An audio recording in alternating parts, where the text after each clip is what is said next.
In this video, I'm going to be talking about the advanced recording features that the ChronoSheets website offers. So I've navigated to the ChronoSheets.com website, and I'm going to go ahead and log into a test account that I've created with some test data. And I'm going to go to the menu and go to Organization Reports. So basically there are two reporting pages on the ChronoSheets.com app. There's My Reports and Organization Reports. The My Reports page will show you a basic report for the amount of time you've been spending across the different aspects of your work, such as jobs, tasks, clients, and projects. Or actually, not clients and projects in this case.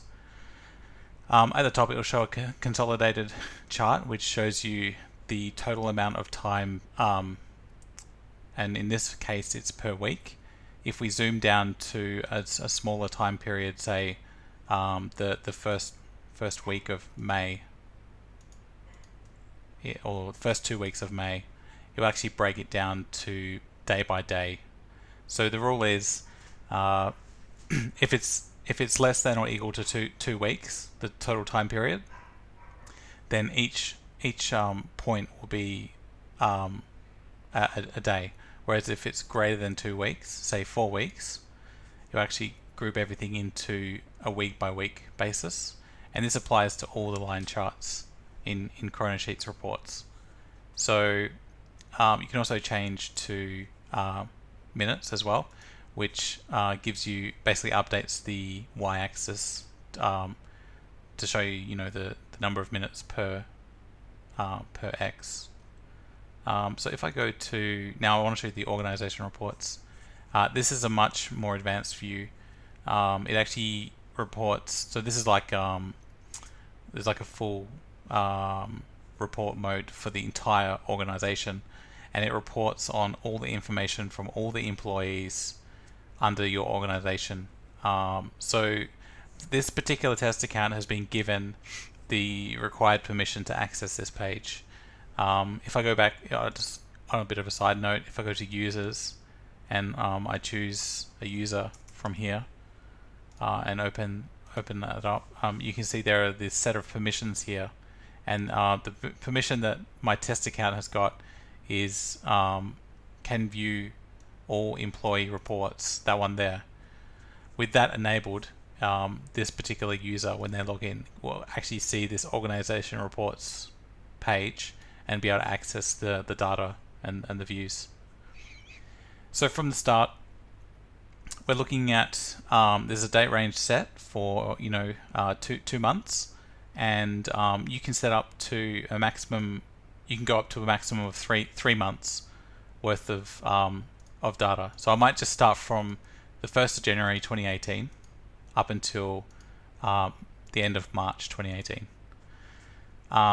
It's a maximum of 3 months to prevent you from downloading too much information and having that being processed, and it will automatically slide across. So if I go into the end of April, you see that the start date will actually move across to the end of January. So it's moved across 30 days.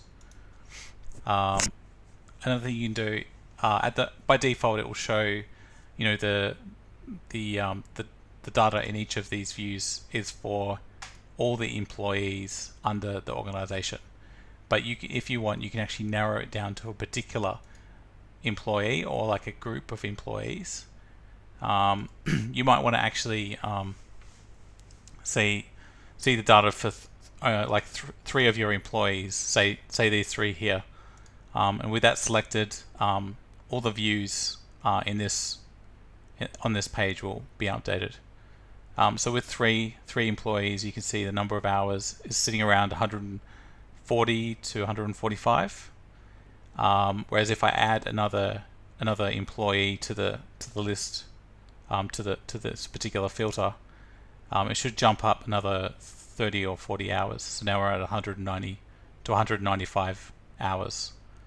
And with all employees selected, you'll see that the number of hours jumps up much higher, to 800 hours. And there's how many Not sure how many employees I've got in my test account. There's 48 employees in this test account. So back on the organization reports, if I go back to the start of the year, first 3 months of the year, I'll just go through each of these tabs with you. So we have the consolidated, and that is the total amount of time across all jobs and tasks, projects and clients for all the employees that are under your organization. If I go to project cost, you'll see that this will actually group, this will go through each of your projects that you've set up, and it will actually show you three bars per project. But the first bar is the actual cost that you will be spending for the employee time. But this particular one is for it's within the it applies it's within the filters that are applied at the top here. So for this website and blog project, the actual cost with filters is $36,445, and that's just to show you if you want a particular value with filters applied, you can still get that. The next bar, however, is the actual cost with no filters applied. So it's the absolute actual cost for all time against this project. So every time, if I go back to my employees page, when you from here you can set an hourly rate for the employee. So and this will you set two rates. You set a normal pay rate and an overtime pay rate. The normal pay rate applies during the rostered hours. So if I go to my roster for this particular employee, they're rostered on these hours through the week, so Monday to Sunday, and you can add slots to this roster, and make changes. Most of the days here are from 9 a.m. to 5:30 p.m. So basically, when Rose works on a Tuesday between 9 a.m. and 5:30 p.m., if they only work within those hours, then if I look at the hourly rate, it will be the normal hourly rate, which is $28.5. However, if she works if she works an extra 2 hours after 5:30 p.m., then the overtime rate, the hourly overtime rate will apply, which is $37.6. Anyway, what I'm trying to get at is all that information is combined to calculate this actual project cost, which is the second. Just go back to that same filter, which is the second bar in this group here. So that, if I go to the raw data, this will actually show me the amount of the normal cost, like the normal hourly rate cost per timesheet, and also the overtime cost per timesheet entry. And most of these are within the normal time, but I can sort these and I can actually find some of these more expensive ones where the overtime has been applied. So going back to project costs, the third bar is the estimated costs for the project. So when you're creating your clients and your projects, if I just show you, go to clients and go to this one here. This client, Global Conglomerate Pty Ltd, has got 2 projects, and I've set an estimated cost for these projects. And this is what is used in that third bar on the bar chart.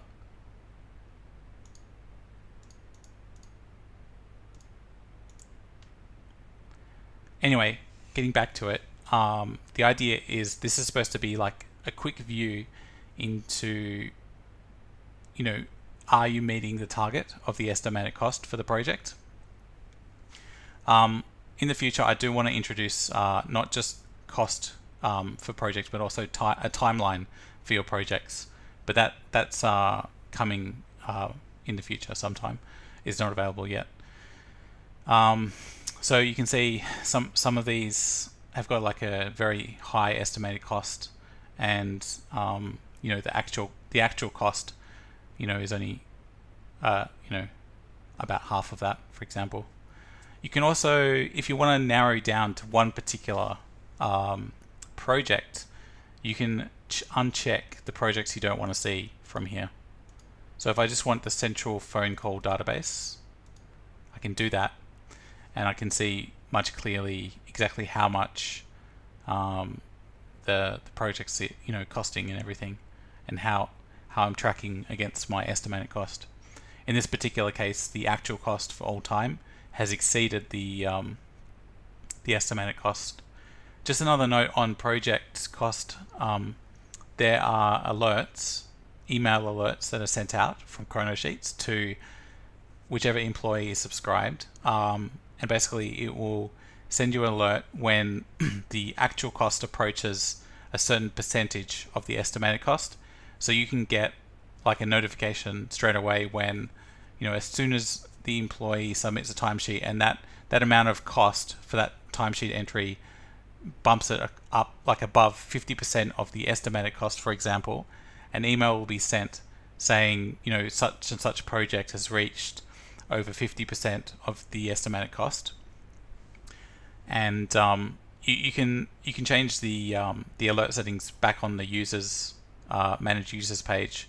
If I edit this this particular user, you can see I can turn on the alerts for that user, so they receive those alerts. That's the project cost alerts. Alright, moving back onto this page, again with the same filters applied. The next tab is the vehicle fleet tab, and this shows some insight into how much time, how much distance and how much cost is being put into your fleet. Basically, you can set up a fleet in ChronoSheets and set for each of your vehicles in the fleet. You can set a fuel cost, which is the cost of fuel per liter, and you can keep this up to date as the fuel cost changes. But this information is used to track the running costs. So over on this chart here, I've got all my vehicles in the fleet down the bottom, and I've got the cost that applies for the given filters that have been set, and also the cost for all time. So the Holden Berliner, the cost all time has been $232. And if I want to look at the distance for that particular vehicle, I can go over to the vehicle distance traveled chart, and you can see it's traveled 7,745 kilometers all time. But if I wanted to say, for example, see how far that vehicle had traveled in the first month of the year, like in January, from 1st of January to 31st of January, I can simply flick on this filter here, and I can see it traveled. Okay, so it's still the same amount for some reason. It might just be the data, the way that's set up. Let me check. If I refresh it like that. Yeah. Now, another thing about the vehicles is with the mobile apps for iOS and Android, you can track the journey on the vehicle. And this is using the GPS sensor in your phone, and basically you start a timesheet entry, and you say you want to track the GPS, and then you say you want to use this particular vehicle, and then you go ahead, start the timer. You drive to your location, and the GPS is monitored and kept track of. And when you finish that timer, that GPS information is saved to your account in ChronoSheets.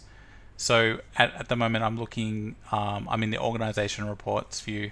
So I've got full visibility into my fleet of vehicles where they've been driving.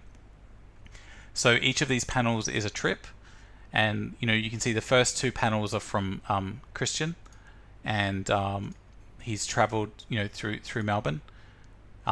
This one was from here to here, through going through a different way. And you can see on this panel, you can see where the address is automatically worked out when they start and when they end. You can see which vehicle they were using, the duration of the trip, and the trip distance, and the total fuel cost. Now here for Alexander, he's done a different trip. Again, it's a 23, it's a 23-minute trip from this address to this address. Total distance of 18.27 kilometers, and it was recorded on an iOS device. You can enlarge these and get some detail about where they traveled. For example, they've turned left here and then done a U-turn and continued on to their destination.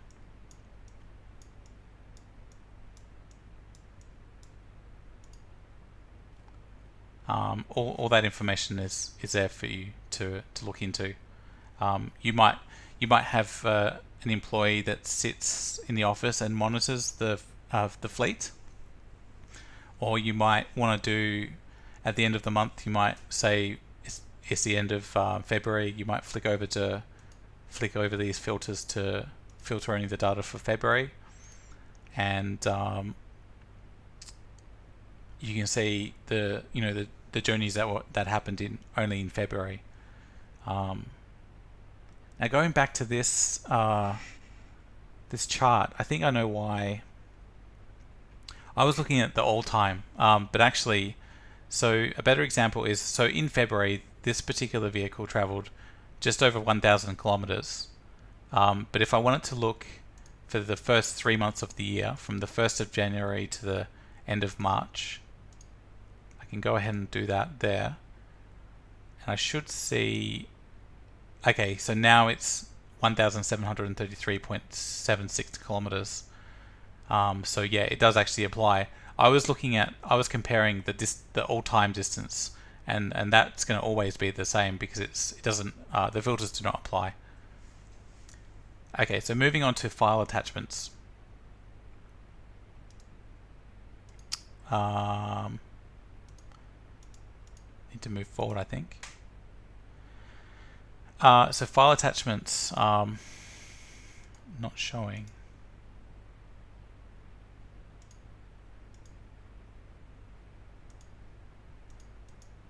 I think it's because I haven't got test data for the file attachments. Okay, so here are some file attachments, some samples.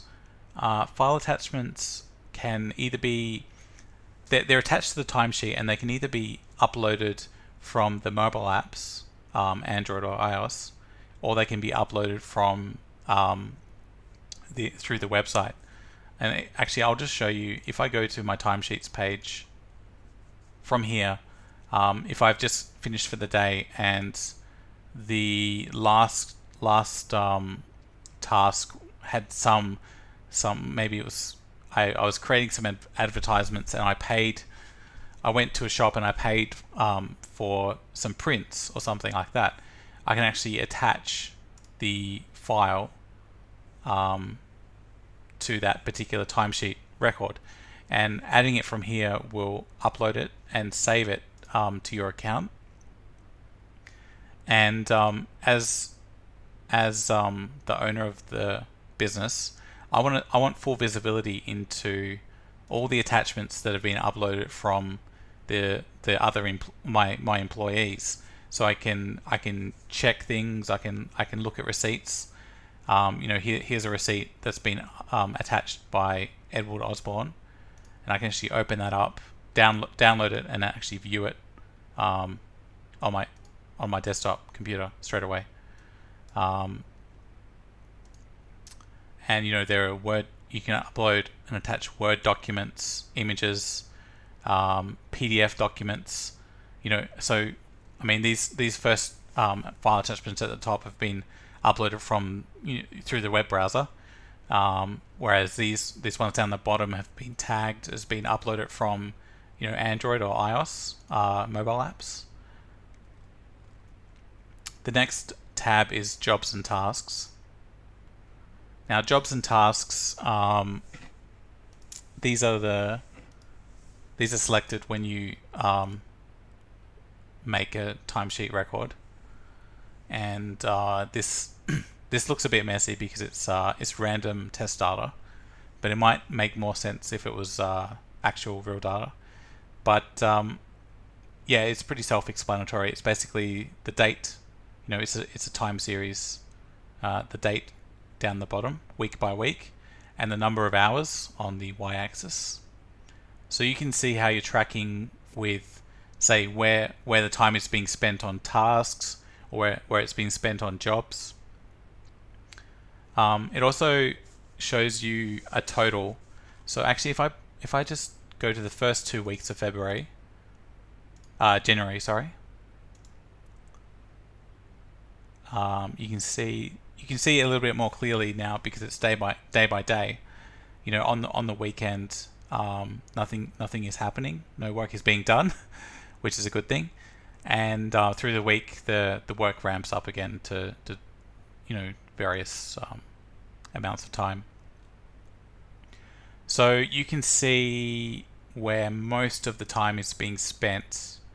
Like you wanna see, okay, I want to know which task is my employees spending the most time on for the first 2 weeks of January. So I've already selected the first 2 weeks, and then from this task total, I can see the biggest slice of the pie is database design. So straight away, I can get that information from the reports. Now, if I wanted to actually fine tune this a bit and actually filter by an employee, if I do that, you can see, okay, so they're spending the least amount of time on writing code, but they're spending more time on database design. So 6 hours writing code, 24 hours doing database design.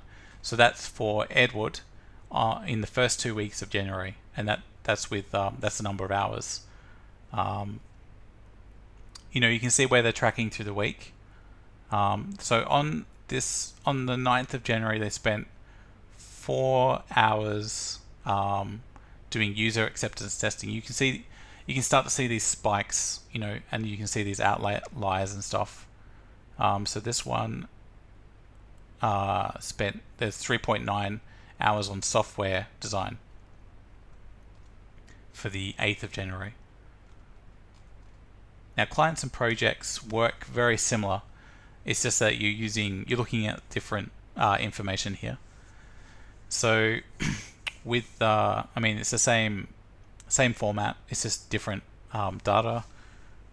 You can see, for example, Edward in the first 2 weeks of January, he spent a lot of time working for the international telco client. And again, on the 4th, he spent a lot of time doing that as well. So you can kind of see these, why is Edward not spending more time on SA roadways on the 9th of January? And again, you can see down here, okay, he spent most of his time doing this on the, working for international telco, whereas, least amount of time on Super Tracker. And for project totals, why, you might be wondering why hasn't he spent more time on the, the wide load warning system or the final alert system project.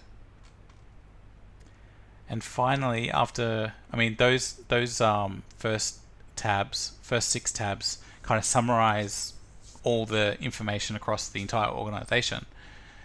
Whereas the raw data tab will actually give you full insight to every single timesheet record that has been submitted. And also, it's not just the timesheet information, it's also the pay amount, the overtime pay amount, trip cost and the trip distance if your employees are using the fleet. You can see all that information, and not just that, you can also export this into CSV format. And this is, so if I ramp this up and actually select a larger data set, change these filters to, so right now I'm looking across the entire organization for the first 3 months of 2018, and you can see there are over 9,000 records, 9,000 individual timesheet entries that have been submitted with those filters applied. And the way this grid works is very efficient. Like I can page through this information instantly without any performance issues on both on the ChronoSheets website, like the servers, the backend servers, and on your computer as well. There are no issues with performance there. You can go page by page, showing 10 items per page, or you can ramp it up and say, I want to get 200 items per page. Go ahead and do that, and you've got like full access into all that information straight away. It's almost instant. You can also sort. I did it before. I sorted by the overtime amount, and I was able to find straight away what is the most expensive overtime amount paid for a timesheet record. Who did that? Oh, look, it was Jack. So straight away you can see that information. You might want to see I want to see a timesheet record that has, that's taken the longest period of time. So I might filter by order by time, and you can see it's user acceptance testing by Edward, and it was 2.32 hours on the 9th of January at 4:44 p.m. So even though you might get bombarded with a lot of information from this particular tab, it's very powerful, and you don't just have to use this. You can export this into CSV format, and then you can do your own data analysis on that data in using Excel or something like that. That just about tops it off. Like that's pretty much they're pretty much all the key features for the organization reports. And don't forget, you can always change your unit of measure, and that should apply to all of the views. So you can see straight away this has been changed to minutes instead of hours.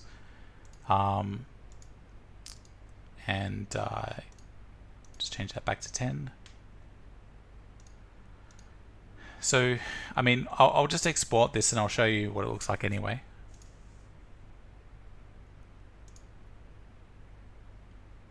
Oh, I don't have a license for Excel. Oh wait, it's working. Oh no, it's not.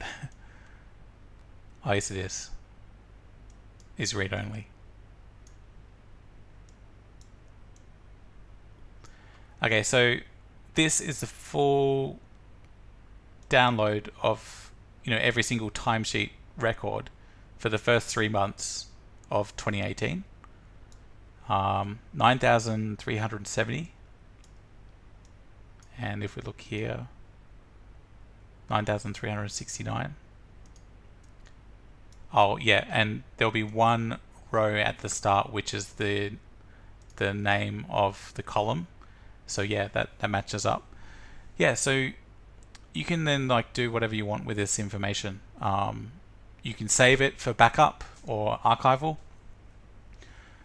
You can get chunks of, you can generate reports in 3-month increments for the entire year and combine that information and get a full year of timesheet data for you to play around with however you want. You can work out who in your organization submits timesheets with long periods of time, and who in your organization is submitting tiny, smaller timesheets, more smaller timesheets rather than less larger timesheets.